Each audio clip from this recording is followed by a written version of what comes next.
അല്ല, വെള്ളാപ്പള്ളി വിഷയം തൊട്ട് നമ്മൾ ഓരോന്നോരോന്നെടുത്ത് പരിശോധിച്ച് നോക്കിയാൽ പിണറായി വിജയനിൽ നിന്ന് ആളുകൾ എന്താണ് പ്രതീക്ഷിച്ചിരുന്നത്?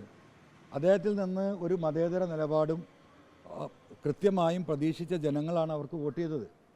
പക്ഷേ അതിന് ഘടകവിരുദ്ധമായി ഏറ്റവും വലിയ വർഗീയവാദം പറയുന്ന ആളുകളെ കാറിൽ കയറ്റിക്കൊണ്ട് നടന്ന് അവർക്ക് മാല ചാർത്തി കേരളത്തിലെ പൊതുസമൂഹത്തെയും ബഹുസ്വര സമൂഹത്തെയും മതേതരവാദികളെയും വെല്ലുവിളിക്കുകയാണ് ചെയ്തത്. നിങ്ങൾ നോക്കൂ, ഇപ്പോൾ BJP അടക്കം ഇവിടെ വികസിത കേരളത്തെക്കുറിച്ച് സംസാരിക്കുമ്പോൾ ഇവിടെ വർഗീയതയെക്കുറിച്ച് സംസാരിക്കുന്നത് ആരാണ്? ഈ പറയുന്ന കേരളത്തിൻ്റെ ബഹുമാനപ്പെട്ട മുഖ്യമന്ത്രി മാത്രമാണ് വർഗീയത സംസാരിക്കുന്നത്. വർഗീയതയിൽ ഊന്നി നിന്നുകൊണ്ട് കേരളത്തിലെ ജനങ്ങളെ വിഭജിക്കാമെന്ന് പിണറായിയാണ് ഇവിടെ അതിന് എന്താ പറയുക ആക്കം കൂട്ടുന്നത്.